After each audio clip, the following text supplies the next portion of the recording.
नमस्कार, आज की बात में आपका स्वागत है। कल अफगानिस्तान में 9/11 की बरसी के मौके पर तालिबान की सरकार बनेगी। तालिबान के लीडर, दुनिया के मोस्ट वांटेड टेररिस्ट, अफगानिस्तान के प्राइम मिनिस्टर और मिनिस्टर पद की शपथ लेंगे। चेहरा तालिबान का होगा, लेकिन क्या पर्दे के पीछे से यह सरकार पाकिस्तान चलाएगा?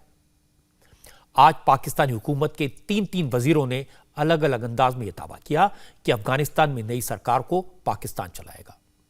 इमरान खान की सरकार के मंत्रियों ने कहा, अगर तालिबान के पास सरकार चलाने का एक्सपीरियंस नहीं है तो पाकिस्तान अपने नेता भी अफगानिस्तान भेजेगा।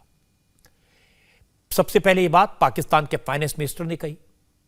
पाकिस्तान के पार्लियामेंट की स्टैंडिंग कमेटी की मीटिंग में वहां के फाइनेंस मिनिस्टर शौकत तारीन ने यह बात कहकर सबको चौंका दिया कि अफगानिस्तान के नए मिनिस्टर्स को वो सरकार चलाने की ट्रेनिंग देंगे। जब पाकिस्तानी मीडिया ने इस दावे को रिपोर्ट किया तो बात काबुल तक पहुंची।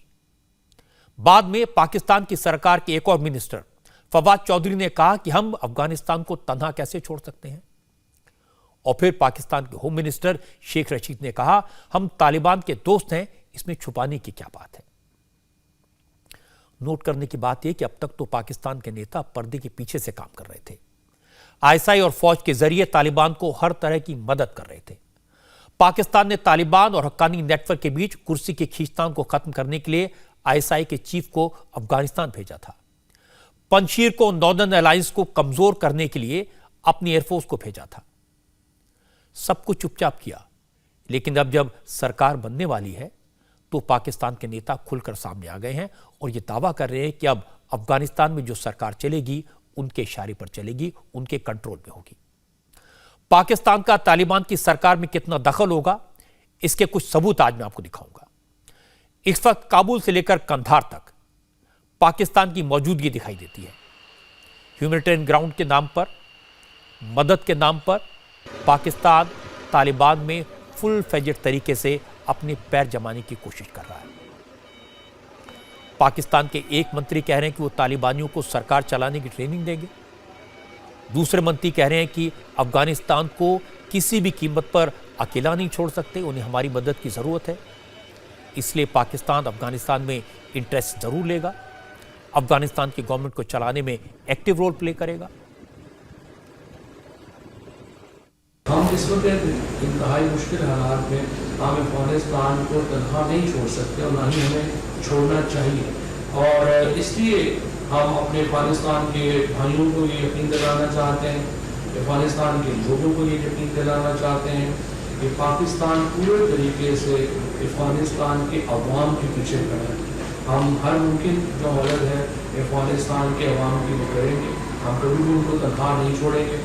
पाकिस्तान और अफगानिस्तान के दरमियान जो ताल्लुकात हैं वो सदियों पर वहीं हैं, हमारे आपस के जो लोगों के ताल्लुकात हैं। और इसी तनाजुर में हमने अफगानिस्तान के आम आदमी को हमेशा पाकिस्तान ने अपनी बाहें खुली रखी हैं अपने अफगानिस्तान के भाइयों के लिए। और अभी हम अपनी जो तमाम हमारी बसात में है, हम उसके मुताबिक इसको आगे लेके चलेंगे।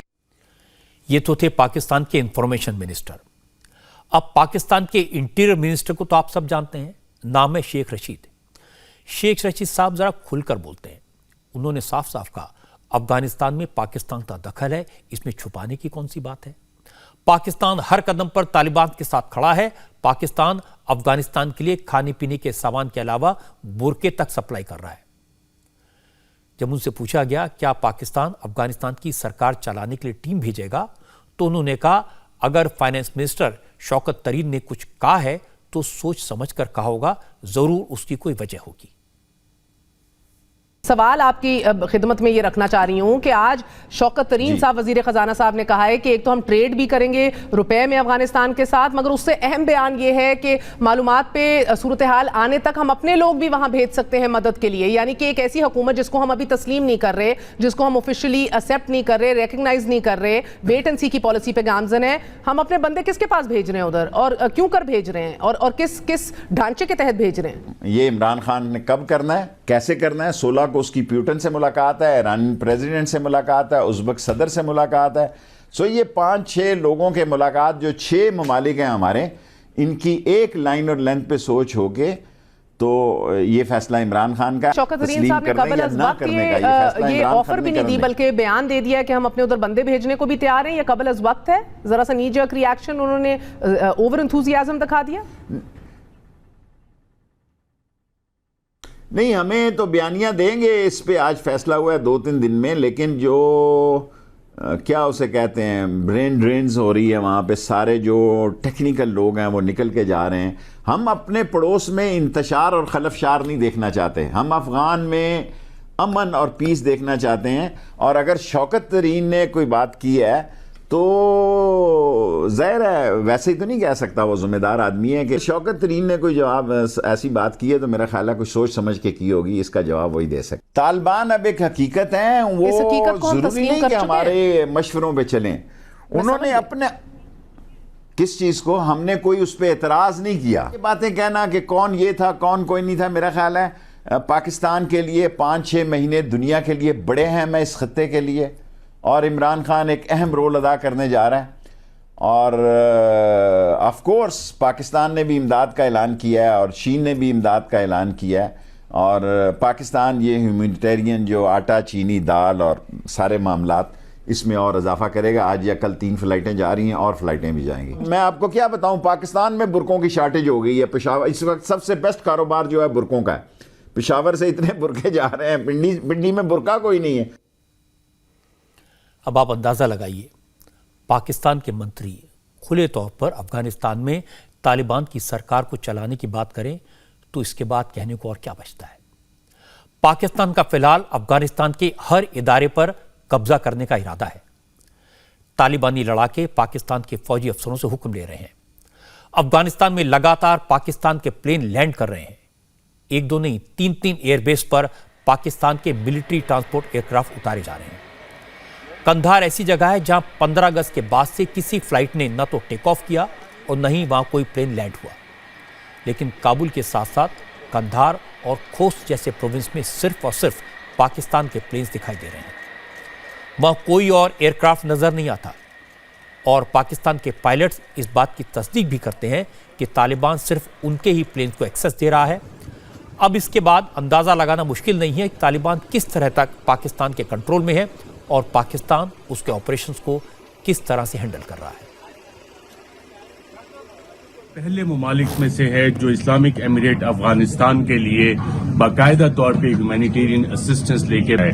पाकिस्तान एयरफोर्स का ये C-130 कंधार एयरपोर्ट पे लैंड किया है और तकरीबन 12 टन खाने पीने का सामान और अद्वियात यहाँ पे आई हैं। और पाकिस्तानी हुकाम council general Afghan Islamic emirate Afghanistan को ये इमदाद का सामान बाकायदा तौर पे हैंड ओवर करेंगे। यहाँ पे स्क्वाड्रन लीडर नवीदुल्लाह बहुत शुक्रिया हमसे बात करने के लिए। एक तो ये बताएं कि पाकिस्तान के उन पहले ममालिक में से जो ह्यूमैनिटेरियन एड ला रहा है और यहाँ पे लैंडिंग के लिए फैसिलिटीज़ तमाम अवेलेबल हैं कंधार एयरपोर्ट पर। जी बिल्कुल, आपकी बात बिल्कुल ठीक है। ये पहला जहाज़ है जिसने यहाँ पे लैंड किया ह्यूमैनिटेरियन एड के लिए।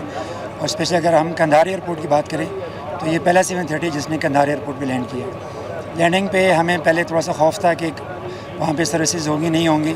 अल्लाह का शुक्र है जब हम यहाँ पे आए तो यहाँ पे सारी सर्विसेज अवेलेबल हैं, चाहे वो ATC की हों, चाहे वो जहाज़ की से हिफाजत से रिलेटेड हो। सारी चीज़ें अलहमदुलिल्लाह अवेलेबल थी और सब कुछ बड़ा ठीक रहा। पाकिस्तान के पायलट की बात पर ध्यान दीजिए। उसने कहा कि उसे प्लेन लैंड कराने में डर लग रहा था, पता नहीं वहाँ सर्विसेज हो या ना हो। उसके मन में प्लेन की लैंडिंग को लेकर खौफ था। लेकिन सवाल यह कि आखिर इतना रिस्क लेने की क्या जरूरत थी। आप सोचेंगे कि अफगानिस्तान के लोगों की मदद जरूरी है, जल्दी खाने पीने का सामान पहुंचे, इसलिए एयरफोर्स के जहाज से भेजा गया होगा। लेकिन सच कुछ और है। पाकिस्तान से सड़क के जरिए यह सामान और जल्दी पहुंच सकता था। पाकिस्तान के चमन बॉर्डर से कंधार की दूरी सिर्फ 115 किलोमीटर की है। सिर्फ 2 घंटे में ट्रक से सामान पहुंच जाता है। जितनी देर में ट्रक सामान लेकर एयरपोर्ट पहुंचते हैं, फिर उन्हें एयरक्राफ्ट में लोड किया जाता है, फिर अनलोड किया जाता है, उतनी देर में तो ये ट्रक कंधार पहुंच जाएंगे। इसी तरह अफगानिस्तान के खोस्त प्रोविंस से पाकिस्तान बॉर्डर की दूरी सिर्फ 33 किलोमीटर है। मुश्किल से 1 घंटे में खाने पीने का सामान और जरूरी दवाएं पहुंचाई जा सकती हैं। लेकिन अगर इरादा नेक हो तो। अब सवाल यह कि पाकिस्तान अपने ट्रांसपोर्ट प्लेन्स को, मिलिट्री एयरक्राफ्ट को कंधार क्यों भेज रहा है। तो इसका जवाब यह है कि पाकिस्तान के ट्रांसपोर्ट प्लेन खाने पीने का सामान लेकर जाते हैं और वहां से छिपाकर चुपचाप अमेरिकी फौज का वो सामान भरकर वापस लाते हैं जो तालिबान ने अमेरिकी फौज से लूटा है। लूट का ये सामान पाकिस्तान के बाजारों में बिक रहा है। इसकी तस्वीरें मैंने कल आपको आज की बात में दिखाई थी। ये सामान लाहौर, कराची और पेशावर की गलियों में, वहां की दुकानों में माल गनीमत के तौर पर खुलेआम बिक रहा है। और इस सामान को बेचने वालों का साफ कहना था कि माल अफगानिस्तान से आता है, जंगी सामान डायरेक्ट अफगानिस्तान से पहुंच रहा है और इसके बारे में पाकिस्तान की फौज को पता है और पाकिस्तान की ISI को भी पता है।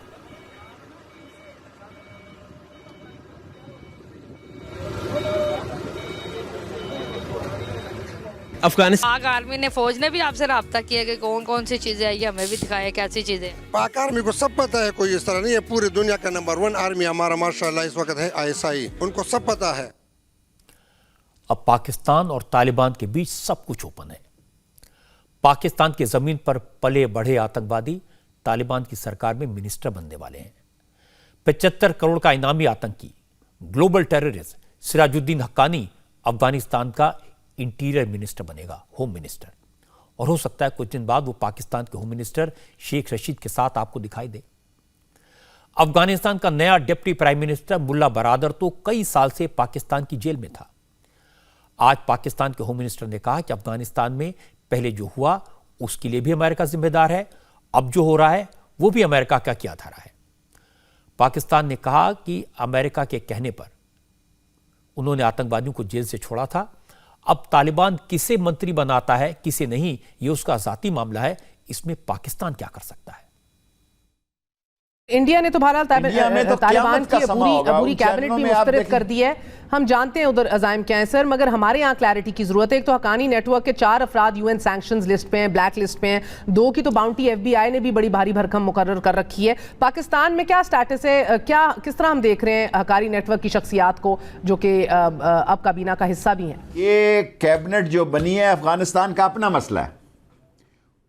उन्होंने अगर दूसरे लोग नहीं लिए, अगर उन्होंने करज़ई को और अब्दुल्ला को नहीं लिया, तो जब हमने बड़ा कहा कि आपने अब्दुल्ला और करज़ई को नहीं लिया, उसने कहा जी आप ले लेंगे नवाज शरीफ को या आसफ जरदारी को। सो आप वो खुद 20 साल की लड़ाई लड़ने के बाद इस टेबल पे अमेरिका ने उनके साथ वायदा किया। पाकिस्तान दोहा के मायदे में हमारा कोई दस्तखत नहीं है, ये अमेरिका ने किया उनके साथ। हमें कहा जो आदमी जेल में था उसे पेश करो, उनको भेजा जाए। सो हमने उनकी मिन्नत तरला की, वो तो जाने के लिए तैयार नहीं थे कि आप जाएं और इस मामलात को अमन के लिए और सुलह सफाई के लिए रास्ता निकलें। अब रास्ता जब निकला तो अमेरिका के अंदर एक बहुत बड़ा भौचाल आया। और मेन इशू जो है वो इंटीरियर मिनिस्ट्री के पास आजकल सिर्फ अफगानिस्तान है। हम उनकी इमदाद जारी रखेंगे। आज कल परसों तीनों दिन यही डिस्कस हुआ है कि उनका ख्याल रखेंगे, उनको जो स्पोर्ट्स चाहिए वो मुहैया करेंगे, दवाइयाँ मुहैया करेंगे, खुराक मुहैया करेंगे। असल में FATF की पाबंदियों से बचने के लिए पाकिस्तान के जो लीडर कुछ दिन पहले तक हक्कानी नेटवर्क, तालिबान, जैश-ए-मोहम्मद जैसे ऑर्गेनाइजेशन का नाम लेने से भी बचते थे, और वही लीडरान तालिबान और हक्कानी नेटवर्क के आतंकियों की तारीफ कर रहे हैं। तालिबान की सरकार के लिए दुनिया भर से सपोर्ट की अपील कर रहे हैं। अब तालिबान के बजाय पाकिस्तान अफगानिस्तान के पड़ोसी मुल्कों से बात कर रहा है, तालिबान की सरकार को रिकॉग्नाइज करने की बात कर रहा है। आज तो पाकिस्तान के विदेश मंत्री शाह महमूद कुरैशी ने यह तक कह दिया कि जो लोग अफगानिस्तान की मदद रोक रहे हैं, अफगानिस्तान के फंड फ्रीज कर चुके हैं, वो गलत कर रहे हैं, उन्हें ऐसा नहीं करना चाहिए। तुरंत अफगानिस्तान की तरक्की के लिए पैसा रिलीज कर देना चाहिए। We will continue to do that through air and through land routes, and the international community should also do their bit. Economic collapse of Afghanistan will not suit anyone. It will not suit the region.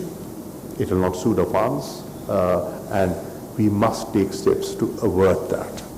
One of the ways is availability of resources, promoting activity, economic activity.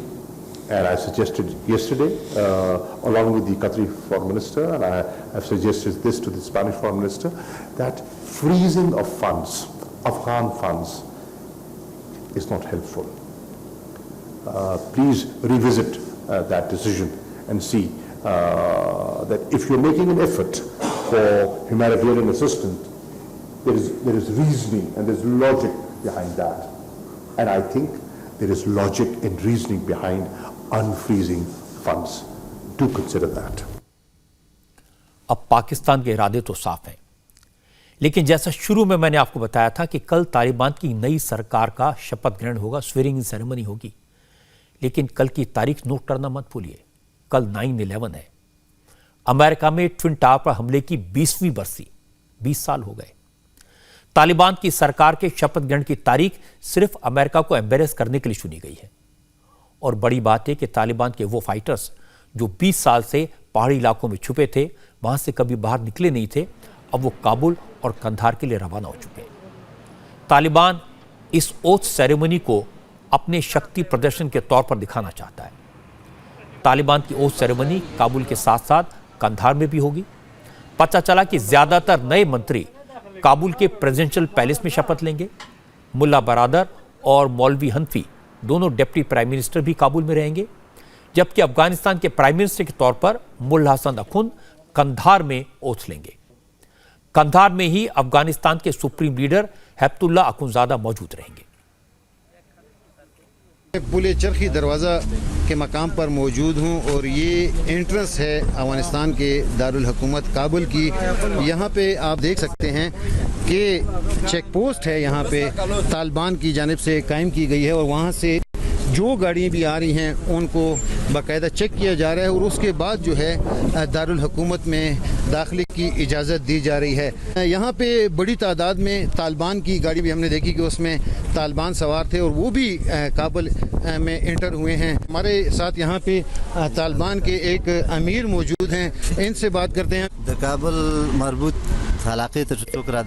Kabul में दाखिल होने वाले ऐसे अफराद जिनके पास असलहा हो, इनकी तमाम तफसीलात अपने पास दर्ज करते हैं। मुजाहिदीन जो काबुल में दाखिल हो रहे हैं वो तवील अरसे बाद अपनों को मिलने जा रहे हैं। ये वो तालिबान है कि जो 20-20 साल से जो है पहाड़ों पे थे और उन्होंने जहाद में हिस्सा लिया और अब जो है चूँकि तालिबान का दारुल हुकूमत काबुल पर कब्जा है तो ये लोग जो है अपने घरों को वापस आए हैं।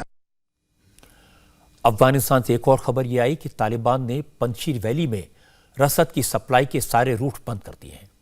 लाखों लोग भूख और प्यास से तड़प रहे हैं। पंजशीर के 60% हिस्से पर अभी भी नॉर्दर्न अलायंस का कब्जा है। रेसिस्टेंस फोर्स के लड़ाके अब भी घाटी के अंदरूनी हिस्सों में मौजूद हैं। इसलिए तालिबान की तरफ से वैली में सप्लाई बंद करके वहां के लोगों को मजबूर करने की कोशिश की जा रही है। पाकिस्तान पंजशीर पर हमले के लिए अपने फाइटर प्लेन भेज रहा है। वहां तालिबान के कब्जे के लिए पंजशीर के लोगों पर बम बरसा रहा है। पंजशीर में जो हजारों लोग पीढ़ियों से पहाड़ों पर खूबसूरत वादियों में रहते रहे हैं, वो अब अपना सामान बांधकर घर बार छोड़कर जान बचाकर भागने पर मजबूर हो गए हैं। कहां जा रहे हैं उन्हें भी नहीं पता। घर छोड़ना मजबूरी है क्योंकि अब खाना पीना दवाएं सब खत्म हो चुका है। ऊपर से बम बरसने का डर। भूखे प्यासे कब तक जिंदा रहेंगे? बमों के खौफ में कब तक बचे रहेंगे? पंजशीर से आज एक और बुरी खबर यह आई कि तालिबान ने अमरुल्लाह साले के बड़े भाई रुल्ला साले को टॉर्चर करने के बाद उनकी हत्या कर दी। इसे लेकर काबुल में भी लोगों ने नाराजगी जाहिर की, लेकिन अब वहां उनकी सुनने वाला कोई नहीं है। ये तो साफ दिखाई देता है कि अफगानिस्तान के लोग बेहद हैरान परेशान हैं, चाहे वो काबुल में हो, चाहे कंधार में हो, चाहे पंजशीर वैली में। लोगों के पास न खाना है, न पानी है, बदहाली है, बैंक बंद है, ट्रांसपोर्ट बंद है, दुकानों में सामान नहीं है, लोगों की जेब में पैसे नहीं है, घर के बाहर खौफ का माहौल है। पाकिस्तान कह रहा है उसे अफगानिस्तान के लोगों की, वहां की इकोनॉमी की चिंता है, लेकिन पाकिस्तान की अपनी सूरत हाल क्या है, वहां की अपनी इकोनॉमी का क्या हाल है, कितनी बेबसी है, ये सब जानते हैं। हमारे यहां कहावत है, घर में नहीं दाने और अम्मा चली भुनाने। जिस पाकिस्तान में अपनी सरकार ठीक से नहीं चलती, रोज झगड़े होते हैं, वहां के मंत्री अफगानिस्तान में तालिबान की सरकार चलाने के दावे कर रहे हैं। असलियत यह कि आईएसआई और पाकिस्तान की फौज मिलकर तालिबान को काबुल तक लेकर आए।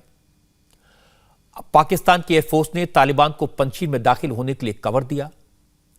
तालिबान की नई सरकार में हक्कानी नेटवर्क का दबदबा है। दुनिया के जाने माने दहशतगर्द तालिबान की सरकार में मिनिस्टर बनेंगे। पूरी दुनिया इन हरकतों को देख रही है। दोहा में तालिबान ने जो वादे किए थे उनसे वो मुकर गया। जहां तक तालिबान के इरादों का सवाल है, उन्होंने अपनी कैबिनेट का शपथ ग्रहण 9/11 की बरसी पर रखकर अमेरिका को मैसेज दिया है। अब देखना यह कि अमेरिका कब तक हाथ पर हाथ रखकर बैठा रहेगा। अब अपने देश की सियासत की बात करते हैं, राहुल गांधी की बात करते हैं। राहुल गांधी 2 दिन से जम्मू कश्मीर के दौरे पर हैं। कल वो वैष्णो देवी मंदिर गए थे। आज राहुल ने जम्मू में कांग्रेस के कार्यकर्ताओं को संबोधित किया। कहा कि जम्मू कश्मीर से उनका पीढ़ियों का रिश्ता है, वो भी कश्मीरी हैं, वो भी कश्मीरी पंडित हैं। कश्मीरी पंडित भाइयों के साथ उनकी हमदर्दी है। और इसके बाद राहुल ने सियासी बात की। कहा कि कश्मीर का हाल देखकर उनको दुख होता है। पहले कश्मीर राज्य था, स्टेट था, लेकिन बीजेपी ने, नरेंद्र मोदी ने जम्मू कश्मीर से राज्य का दर्जा छीन लिया, कश्मीर को यूनियन टेरिटरी बना दिया। मोदी सरकार ने कश्मीरी पंडितों से वादे किए थे, लेकिन वो भी झूठे निकले। राहुल ने कहा वो चूंकि कश्मीरी पंडित हैं, इसलिए अपने भाइयों कश्मीरी पंडितों का दुख वही दूर करेंगे, ये उनका वादा है। जम्मू कश्मीर में आते हुए जब भी मैं आता हूं, मुझे लगता है कि घर आया हूं। कल मैं वैष्णो देवी जी के दर्शन करने गया और मुझे ऐसे ही लगा कि मैं घर आया हूं। तो ये जो प्रदेश है, प्रदेश था, आज ये यूनियन टेरिटरी है, इसका बहुत पुराना रिश्ता मेरे परिवार से। मैं भी, मेरा परिवार भी कश्मीरी पंडित है। तो मैं आपसे कहना चाहता हूं, जब मैं बात बोलता हूं, मैं झूठ नहीं बोलता हूं। और मैं अपने भाइयों से कह रहा हूं, कश्मीरी पंडित जो भाई हैं, मैं आपको कह रहा हूं कि मैं आपकी मदद करके दिखाऊंगा। जब राहुल गांधी ने कश्मीरी पंडितों की बात की, मोदी सरकार की बात की, तो बीजेपी ने तुरंत जवाब दिया। संबित पात्रा ने कहा कि जम्मू कश्मीर की सारी प्रॉब्लम्स कांग्रेस की देन है। राहुल गांधी कोई आज तो कश्मीरी पंडित बने नहीं, कश्मीरी पंडित कोई आज तो विस्थापित हुए नहीं। सवाल सिर्फ इतना है कि आखिर आज अचानक राहुल गांधी को कश्मीरी पंडितों की याद क्यों आई। राहुल को यह बताना चाहिए कि जब कांग्रेस की सरकार थी तो कश्मीरी पंडितों के लिए उन्होंने क्या किया। संबित पात्रा ने पूछा, उस वक्त कश्मीरी पंडित भाइयों को वापस घाटी में क्यों नहीं बसाया। आज बड़े स्पष्ट रूप से हम ये जानना चाहते हैं और कहना भी चाहते हैं कि अगर कश्मीर में कोई प्रॉब्लम हुई, कश्मीर की जो भी टेंशन्स और दिक्कतें रहीं, वो नेहरू जी के कारण हुआ। नेहरू जी नहीं होते तो कश्मीर की दिक्कत कभी नहीं होती। इसलिए ये कहना कि आज आपको दुख हो रहा है, कहीं ना कहीं अतिशयोक्ति है। क्या इसमें भी सच्चाई नहीं है कि कश्मीरी पंडितों की जो दुर्दशा इतने वर्षों तक रही, उसका कारण भी आपकी तुष्टीकरण की राजनीति और आपके परिवार की वोट बैंक की पॉलिटिक्स रही है। उसी वोट बैंक की तुष्टीकरण और अपीजमेंट की राजनीति के कारण इतने वर्षों तक कश्मीरी पंडितों के साथ एक वैमनस्य भरा व्यवहार कश्मीर में होता रहा और कांग्रेस पार्टी सदैव चुप्पी साधते रही। उस पर एक शब्द तक कांग्रेस पार्टी ने नहीं कहा। किंतु आज आप राजनीतिक बेनिफिट लेना चाहते हैं। आज जम्मू कश्मीर विकास के पथ पे आगे बढ़ रहा है। इन्वेस्टमेंट को लेकर अभी चंद दिनों पहले अमित शाह जी ने पूरे विषय को सामने रखा था। तो कहीं ना कहीं कांग्रेस पार्टी और राहुल गांधी को दुख हो रहा है, क्योंकि तुष्टीकरण और डिस्क्रिमिनेशन की राजनीति समाप्त हो रही है जम्मू कश्मीर में और विकासवाद आगे बढ़ रहा है। सवाल तो है कि जब कांग्रेस की सरकारें थी तो राहुल गांधी ने कश्मीरी पंडितों के लिए कुछ क्यों नहीं किया, कश्मीरी पंडितों को दोबारा क्यों नहीं बसाया। असल में कश्मीर से पंडितों का पलायन 1989 के बाद शुरू हुआ।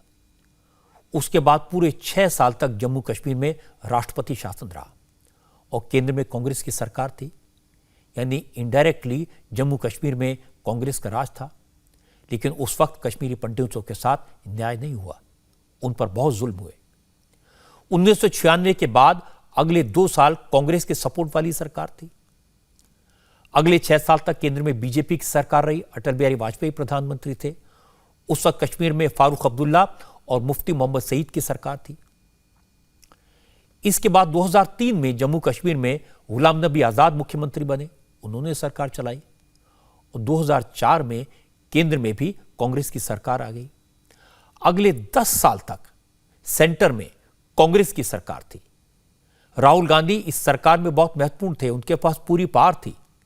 लेकिन उस वक्त राहुल गांधी ने अपने कश्मीरी पंडित भाइयों को याद नहीं किया, उन पर हुए जुल्म उन्हें याद नहीं आए। उन्हें वापस बसाना है, ये बात उनके ख्याल में नहीं आई। अब राहुल गांधी इस तरह की बातें इसलिए कर रहे हैं क्योंकि उन्हें मालूम है अब तेजी से कश्मीरी पंडितों की घर वापसी की कोशिश हो रही है। नरेंद्र मोदी ने कश्मीरी पंडितों को उनकी जमीन जायदाद वापस दिलाने की दिशा में कदम उठाने शुरू कर दिए हैं। अब बात करते हैं उत्तर प्रदेश के चुनाव की। माहौल बदल रहा है। चुनाव को देखते हुए आज मायावती ने एक नया दांव खेला। बीएसपी ने कहा कि वो अपराधी छवि वालों को टिकट नहीं देगी। बांदा जेल में बंद बाहुबली माफिया मुख्तार अंसारी बीएसपी के विधायक हैं। मायावती ने आज ऐलान किया कि वो मुख्तार अंसारी को टिकट नहीं देंगी। मायावती ने मुख्तार अंसारी की जगह मऊ असेंबली सीट से यूपी बीएसपी के अध्यक्ष भीम राजभर को टिकट दिया है। मायावती के इस ऐलान पर बीजेपी नेता और योगी सरकार में मंत्री स्वामी प्रसाद मौर्य ने कमेंट किया। कभी मायावती के बेहद करीबी रहे स्वामी प्रसाद मौर्य ने कहा, बीएसपी में टिकट मिलते नहीं, खरीदे जाते हैं। बीएसपी में टिकट के लिए थैलियां चलती हैं। इस बार मुख्तार अंसारी से बड़ी थैली वाला मिल गया होगा, इसलिए मुख्तार का टिकट कट गया। उनसे बड़ी कोई थैली वाला तैयार हो गया होगा, उनसे कोई बड़ी तैयारी वाला मिल गया होगा। इसलिए यह जानते हुए कि मुख्तार अंसारी क्या है, उसके बावजूद 2 बार उनको टिकट दिया और ये जानते हुए भी कि जिस मुख्तार अंसारी को 2 बार उन्होंने टिकट दिया आज उसी को बाहर का रास्ता दिखा रही हैं, तो स्वाभाविक रूप से बात इसके पीछे कुछ और है। माफिया होना कारण नहीं है। माफिया होना अगर कारण होता तो पहले भी इनको टिकट नहीं मिला होता। मायावती ने मुख्तार अंसारी को अपराधी बताकर विधानसभा चुनाव में टिकट काटने का ऐलान किया तो ओवैसी की पार्टी तुरंत सामने आई। एमआईएम के स्पोक्सपर्सन आसिम वकार ने मुख्तार अंसारी को पार्टी ज्वाइन करने का ऑफर दे दिया। वकार ने कहा कि एमआईएम के दरवाजे सभी मुसलमानों के लिए खुले हैं, जिन्हें चुनाव लड़ना है उनकी पार्टी में आ जाएं। जब तक अतीक अहमद साहब, मुख्तार अंसारी साहब से इन लोगों को फायदा था, तब तक के पार्टी में भी ले रहे थे और विधायक भी चुनाव का टिकट भी दे रहे थे। आज बुरे वक्त में उनके साथ ये खड़े नहीं हो रहे हैं और उनका टिकट काट रहे हैं। मैं मायावती जी से पूछ रहा हूं कि क्या पहले मुख्तार अंसारी अपराधी नहीं थे पिछले चुनाव में? मैं ये आश्वासन देता हूं कि अगर मुख्तार अंसारी साहब चुनाव लड़ना चाहें तो मजलिस-ए-इत्तेहादुल मुस्लिमीन के दरवाजे उनके लिए खुले हैं और हम उनको टिकट देंगे। करोड़ों करोड़ों रुपए का टिकट जाकर इनसे मत खरीदें, अपने पैसे बर्बाद मत करें। ये लोग आपको जीतने नहीं देंगे, ये आपके पैसे भी लेंगे और आपको चुनाव भी हराएंगे, क्योंकि इनकी कम्युनिटी का वोट आपकी तरफ ट्रांसफर नहीं होता है। एमआईएम सबके लिए दरवाजे उसके खुले हैं। जिन मुसलमानों को टिकट चाहिए है, आप हमारे पास आइए, हम आपको देते हैं टिकट। मुख्तार अंसारी के बैकग्राउंड यह है कि उनकी 222 करोड़ रुपए की प्रॉपर्टी या तो जब्त कर ली गई या गिरा दी गई। उन पर बहुत सारे क्रिमिनल केसेस हैं। लेकिन असदुद्दीन ओवैसी की पार्टी को उस बात से कोई फर्क नहीं पड़ता कि किसका क्या बैकग्राउंड है, किसके खिलाफ कितने केस हैं। जिसका यूपी में थोड़ा बहुत बेस है, जिसके पास मुस्लिम वोटों का भंडार है, ओवैसी उसे पार्टी में लेंगे और टिकट देंगे और वो इस बात में कोई बताने में भी कोई गुरेज नहीं करते। पश्चिम बंगाल में एक बार फिर चुनावी बिसात बिछ चुकी है। इलेक्शन सिर्फ 3 असेंबली सीटों का है, लेकिन चुनावों की गर्मी पूरी होगी, क्योंकि एक बार फिर ममता बनर्जी चुनाव के मैदान में है और बीजेपी ने पूरी ताकत के साथ ममता को चुनावी टक्कर देने का फैसला किया है। नंदीग्राम में शुभेंदु अधिकारी से चुनाव हारने के बाद अब ममता बनर्जी अपनी पुरानी सीट भवानीपुर से बाई इलेक्शन लड़ेंगी। आज ममता ने नॉमिनेशन फाइल कर दिया। बीजेपी ने ममता के सामने प्रियंका टिब्रीवाल को उतारा है। भवानीपुर सीट पर 30 सितंबर को वोटिंग होनी है और 3 अक्टूबर को काउंटिंग होगी। ममता को चुनौती देने वाली प्रियंका टिब्रीवाल वकील हैं। चुनाव के बाद बंगाल में हिंसा के मामले में उन्होंने कलकत्ता हाईकोर्ट में पिटीशन फाइल की है। हिंसा के पीड़ितों का केस प्रियंका लड़ रही हैं। प्रियंका टिब्रीवाल की पिटीशन पर ही हाईकोर्ट ने बंगाल में हुई चुनाव हिंसा की जांच के आदेश दिए थे। मुख्यमंत्री बने रहने के लिए ममता के लिए असेंबली की मेंबर होना जरूरी है, इसीलिए ममता ने भवानीपुर की सेफ सीट चुनी है। ये सही है कि ममता के गढ़ में उन्हें हराना आसान नहीं होगा और अब तो वो चीफ मिनिस्टर हैं। ऐसे में आमतौर पर बाई इलेक्शन वही जीतता है जिसकी सरकार होती है, लेकिन फिर भी बीजेपी ने ममता के सामने उम्मीदवार उतारा, वॉक ओवर नहीं दिया, बड़ी बात है। महाराष्ट्र का गणेश उत्सव पूरी दुनिया में प्रसिद्ध है। बड़े बड़े गणपति पंडाल, बप्पा की भक्ति में झूमते नाचते भक्त, हर साल इसी तरह उत्सव की तस्वीरें आती हैं। लेकिन पिछले 2 साल से कोरोना का डर विघ्नहर्ता के उत्सव में विघ्न डाल रहा है। इस बार कोरोना काफी हद तक काबू में है, लेकिन इसके बाद भी उद्धव ठाकरे की सरकार ने गणेश उत्सव पर तमाम तरह की सख्त पाबंदियां लगाई हैं। पंडालों में सिर्फ 4 फीट की मूर्ति रखी जा सकती है, लेकिन भक्त पंडाल में जाकर गणपति के दर्शन नहीं कर सकते। गजानन के मंदिरों पर ताला लगा है। इसके बाद भी आज भक्त गणेश चतुर्थी के दिन बप्पा का आशीर्वाद लेने मंदिरों के बाहर पहुंच गए। मंदिरों के बाहर पुलिस ने बैरिकेड लगाए, उसके पास ही गणपति के लिए मोदक, नारियल और प्रसाद वापस रखकर भक्त लौट गए। भक्तों का कहना है कि सरकार कम से कम आज एक दिन के लिए मंदिर खोल देती तो बहुत अच्छा होता। लेकिन देना चाहिए अनुमति। बाहर खुल गए, पब खुल गए, सब खुल गया, तो मंदिर खोलने में क्या आपत्ति है? जहाँ से गवर्नमेंट को पैसा आता है वो खोला, जहाँ से लोगों को मन की शांति मिलती है वहाँ नहीं जान दे रहा है। ऐसी 2 साल से लोगों को बहुत तकलीफ है। कोरोना काल में लोग बिल्कुल त्रस्त हो गए। अभी एक ही सहारा है, वो ईश्वर, और वो भी छीन लेंगे तो पब्लिक जिएगी कैसी? अब अपनी तो इच्छा है कि दर्शन करने के लिए है, दूरी बना के दर्शन करने का मौका देना चाहिए। इतने दूर से आए हुए हैं, थोड़े थोड़े दूर में, इतने लोग तो है नहीं, और एक साल भर का त्यौहार है, सबकी मनसा रहती है। हाँ, डेली खुला रहता है, डेली तो लोग सामने जाकर दर्शन कर लेते हैं। आज गेट ही बंद कर दिया गया, दुख तो इस बात का है ही है। साल भर में एक बार आता है गणेश चतुर्थी। ये देश पूरा हिंदुओं का देश है। अगर हम अपने धर्म को नहीं मानेंगे, कोरोना तो ठीक है, कोरोना आएगा जाएगा, उसकी सेफ्टी हम लोग पालन करेंगे ना भाई। मुझे लगता है लोगों की भावनाओं का आदर होना चाहिए। अगर बाजार खुल सकते हैं, मॉल खुल सकते हैं, पब खुल सकते हैं, बार खुल सकते हैं, स्कूल कॉलेज खुल सकते हैं, तो फिर मंदिर, मस्जिद, गुरुद्वारे क्यों नहीं खुल सकते? कोरोना से डरने की जरूरत नहीं है, सावधानी की जरूरत है। मुझे लगता है कोरोना प्रोटोकॉल की पाबंदियों के साथ अगर मंदिर खोल दिए जाएं, मस्जिदें खोल दी जाएं, गुरुद्वारे खोल दिए जाएं, चर्च खोल दिए जाएं, तो कोई बुराई नहीं है। इंडिया टीवी हर वक्त हर जगह डाउनलोड करने के लिए सर्च करें India TV news Google play store या ऐप स्टोर पर।